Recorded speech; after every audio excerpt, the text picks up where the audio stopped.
Welcome back to the Deep Dive, where we take the sources you give us, all the history and the lore, and we try to get to the core of it. And today we're not just recapping a journey, we're really breaking down the absolute climax of this first part of the story. Yeah, we're moving from all that political gravity of the Borderlands straight into, well, a face-to-face meeting with the Dark One's oldest servants at the actual Eye of the World. This is it. This is the Crucible.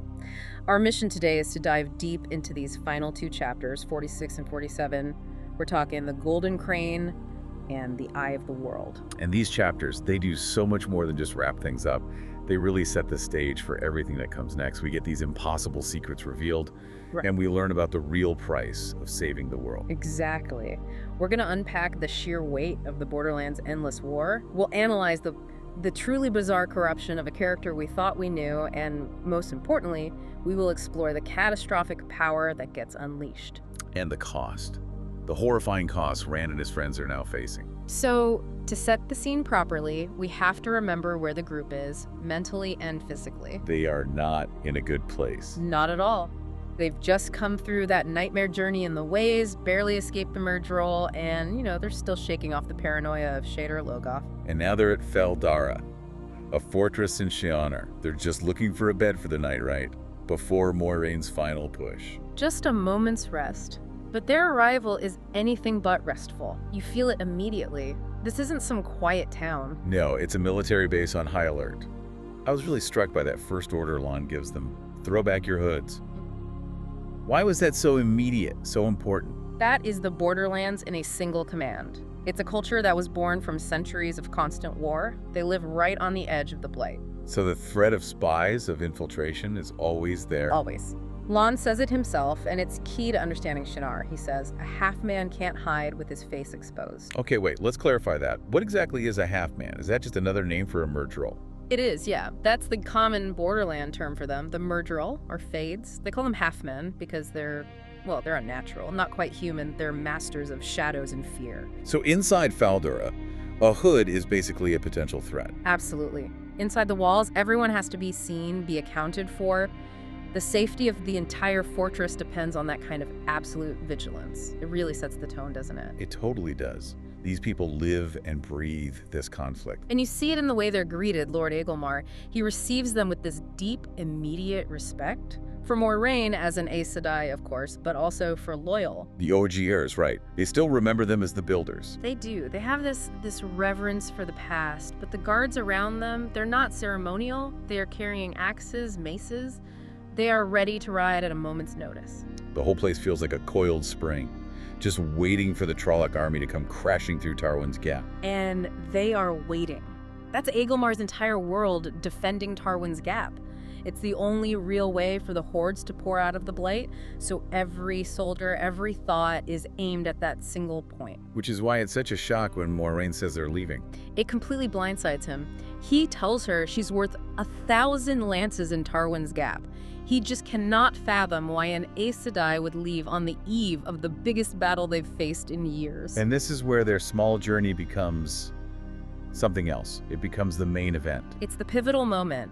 Moiraine has to explain, without starting a mass panic, that his huge nation-defining battle is actually just a sideshow. Just a symptom of a much, much bigger problem. She draws the line so clearly. She says, you must fight your battle, and we ours. The implication being that their battle is the one that really matters. Precisely. If they fail where they're going at the Eye of the World, then Agelmar's heroic defense of the Gap means nothing. The Trollocs will just pour into a world that's already lost. So this small, exhausted group of travelers is carrying the fate of everything. It's not the army, it's them. It puts the entire world on their shoulders. Okay, let's unpack that weight of responsibility, because the Borderlands are so different from anywhere else we've seen.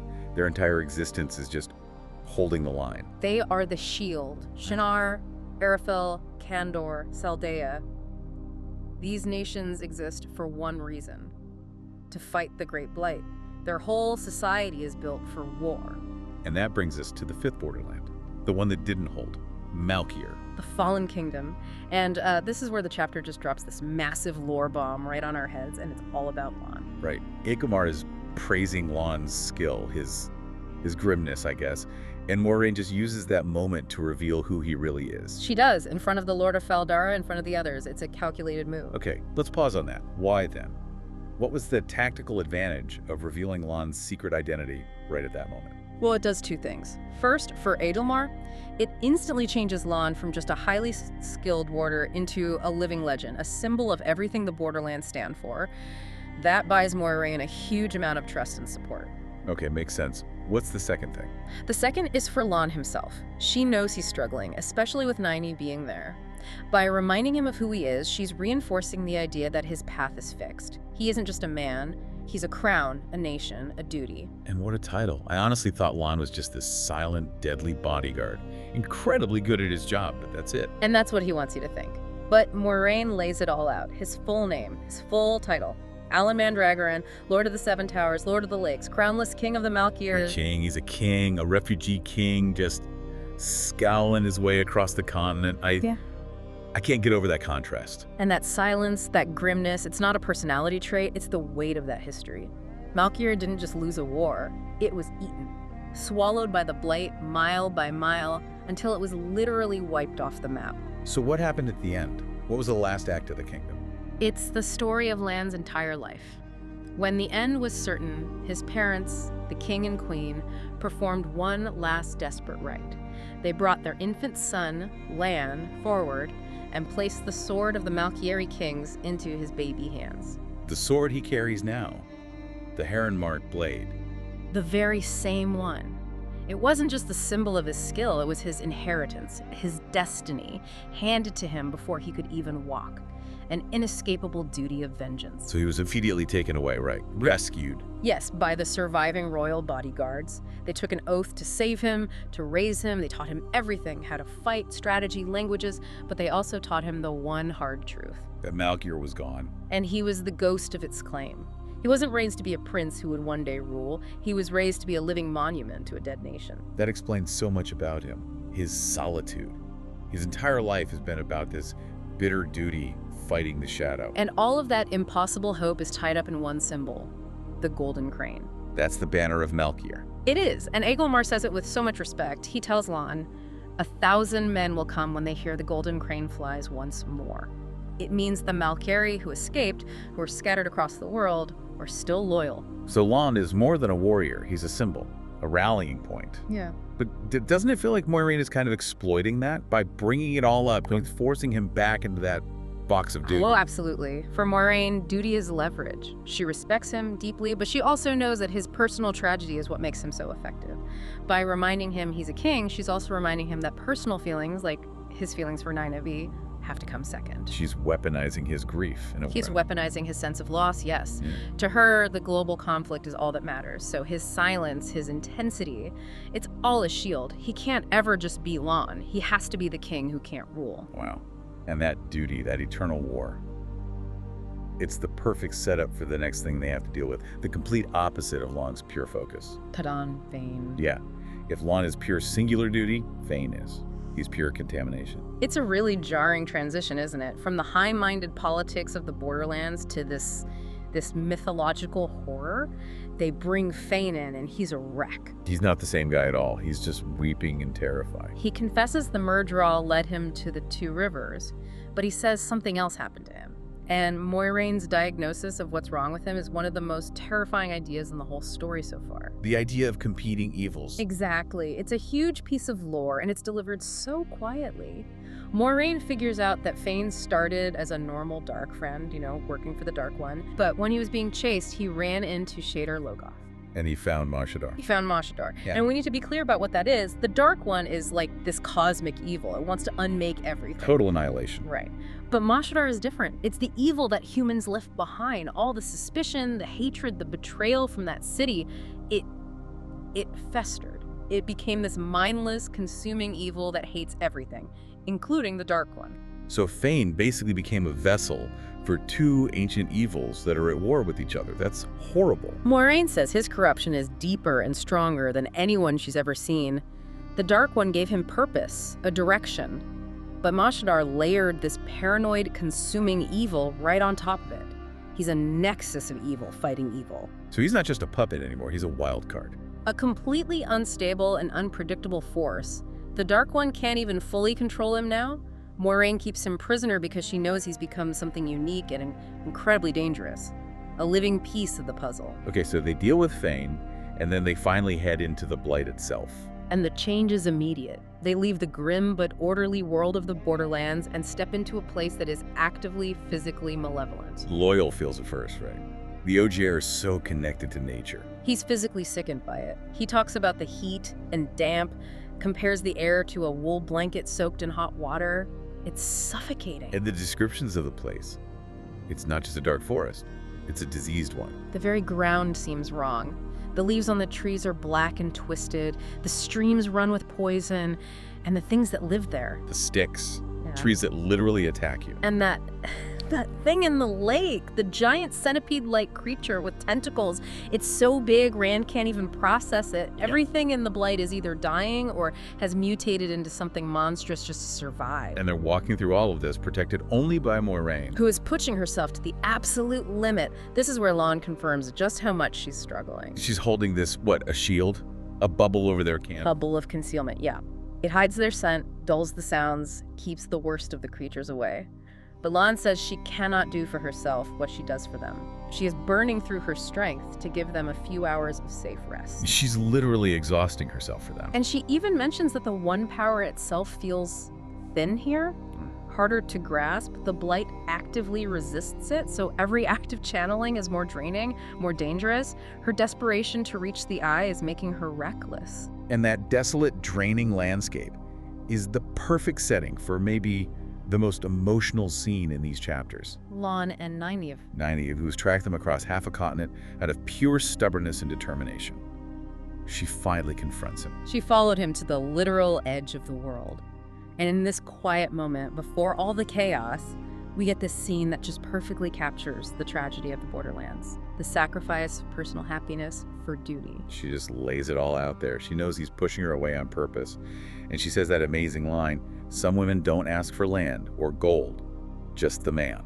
And for a second, you see it, Rand sees it, the mask on Lan's face slips. You see the man underneath who feels everything, but his duty, his identity as the crownless king, it just slams back into place. His rejection is so brutal, but it comes from a place of honor, which is what makes it so tragic. It is. He basically tells her she's too good for him, too full of life. He says that any man who would ask her to accept so little, no home, no future, just the life of constant war, would not be worthy of her. He sees himself as a weapon, a lost cause, not as a man who can give someone like her a happy life. Exactly. For him, love is a vulnerability he can't afford. It would endanger her and compromise his mission, so he chooses the lonely path, even though it's clearly tearing him apart. It's just this heartbreaking idea that the fight against the shadow requires you to sacrifice not just your life, but your chance at a life. He refuses to be saved because he believes his duty to his dead kingdom is more important than his own heart. It's an agonizing choice. And right after that agonizing choice, they arrive. Moiraine's belief that need is the key pays off. And they find him, the Green Man. This is such a cool mythical moment. He's this huge figure made of vines and leaves, the last of his kind, a gardener from the Age of Legends. A being of pure, fundamental life. And I love that detail, that he's gently tending to his garden even as they approach. He's a nurturer, a protector. That's why Moiraine knew they had to be in absolute desperate need to find him. So, what exactly is the Eye of the World? Is it the Green Man? Or the place? The place. The Green Man is the guardian. The Eye itself is a pool of pure liquid light. It's revealed to be the pure essence of Seddon, the male half of the One Power. Untainted. Exactly. It's been shielded there, kept clean from the Dark One's taint since the breaking of the world. It's the purest form of power imaginable, capable of incredible creation or destruction. And before they can even figure out what to do with it, the ultimate enemies show up. The Forsaken, Agenor, and Balthamel. And this just escalates everything to a whole new level. We need to remind everyone who the Forsaken are. They're not just powerful bad guys. No, they are the 13 most powerful channelers from the Age of Legends who chose to serve the Dark One. They were sealed away with him for thousands of years.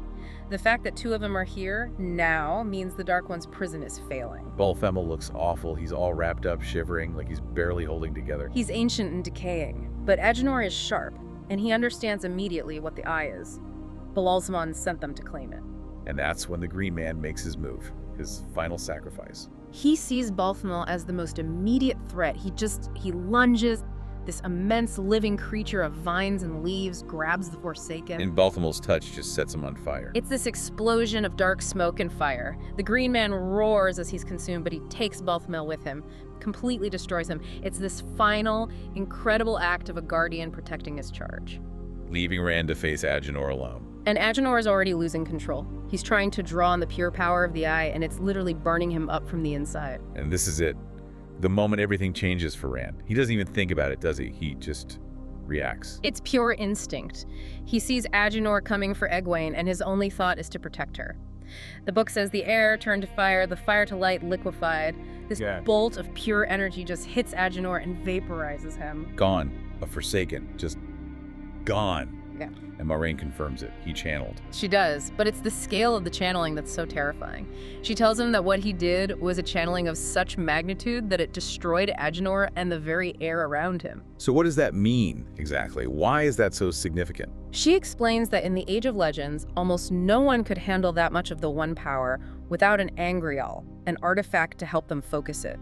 To do it unaided, on pure instinct. That puts him on the same level as Luther and Telamon, the dragon. It confirms it. It confirms he's Taviran, a focal point of the pattern, and it confirms the worst possible thing. He's the dragon reborn, the man destined to go mad and break the world. And Rand gets it immediately. His very first question to Moiraine is just chilling. It is. He just asks, in this panicked voice, "You will be wanting to gentle me, won't you?" And we need to be very clear what gentling is. It's not just taking away their power. No, it's severing a man from the One Power completely. The Aes Sedai do it because the male half is tainted, and male channelers inevitably go mad. But being cut off like that is so traumatic, physically and spiritually, that most men who are gentle just lose the will to live. They waste away and die. So for Rand, the people who are supposed to be on his side, the White Tower, they're basically his executioners. It's an impossible trap. Use the power, save the world, go mad and destroy it. Or let them take the power and die a slow, empty death. After that explosion, after that revelation, Moiraine, ever the pragmatist, goes to collect the loot. She does. She is always thinking 5 steps ahead. She finds 3 incredibly important prophesied items in the Green Man's sanctuary. First up, the Horn of Valere. Like, the Horn of Valere from all the story. The very one. The horn that's supposed to summon the heroes of old to fight in the last battle. It's a massive, world-changing artifact. And the second thing she finds is just as important, but way more terrifying. The seals. Pieces of the seal on the Dark One's prison. And they're broken. It's the ultimate confirmation that the end times are not coming, they're here. And the third item. The Banner of the Dragon. The ancient banner of Luz the Theron himself. Another symbol she needs to rally the world when the time comes. So in one move, she now has the man, the horn to summon his army, and the proof that the war has already begun. What's her plan for the horn, though? She doesn't just hang on to it. No, it's too powerful, too much of a target. She understands how the pattern works. She plans to send it to the city of Ilion. Why there? Because Ilion is obsessed with the legend of the great hunt for the horn. By placing it there, she's setting the stage. She's letting the story, the prophecy, do the work for her. She's moving the chess pieces for the next stage of the conflict. Whether Rand is with her or not. Exactly. Rand is the key piece, but she has other plans in motion. And Rand himself is just broken by all of this. He now knows he's the person from the stories who destroyed the world. He can't handle it. He's still just a sheep herder from the Two Rivers at heart, and he's terrified. Terrified of the power inside him and terrified of Moiraine's control. He doesn't see himself as a savior. He sees himself as a monster. So he runs. He tells Egwene he's leaving, but he can't even tell her the real, horrifying reason why. It's this desperate human attempt to take back some control over his own life. He just sets off alone, hoping he can outrun his own destiny. And Lan, of all people, gets the final word on that choice. Lan, the man who has lived his entire life bound by duty, sees Rand trying to escape his, and he just says, "You can do as you will, sheep herder, or as the pattern weaves for you." Which basically means there's no escape. Freedom is an illusion for someone like him. It implies that whether he runs or stays, his path is already woven. The pattern will pull him back. A tavern doesn't get to just quit. Rand is running from the inevitable. He leaves everyone and everything behind, his friends, the artifacts, all of it. He's just a terrified young man who can channel, trying to outrun madness itself. And that's where we leave him. He's found this ultimate power, he's won the day, and his first and only choice is to run, to abandon his friends and his destiny and just disappear into the world. And we have to be clear about the dangers now. The immediate threat, Agenor and Belthamel, is gone, but Rand is now the single most valuable target for the Dark One. And the Shadow knows exactly who he is now. The hunt is going to become personal, and it's going to be relentless. And Moiraine is the other threat, at least in his mind. He's running from her control, her plans, and the inevitability of the White Tower. Absolutely. The tension now is twofold. It's Moiraine's guidance, which he sees as a cage, versus the Dark One's hunt, which will try to break his mind and turn him. The question is no longer if he's the dragon, it's when he will break. What a place to end. A huge, world-changing climax. Thank you, as always, for diving into this with me. My pleasure. There's always another thread to follow in the pattern. So before we go, here's something to think about. The golden crane, the symbol of Malkier, flies again, at least metaphorically.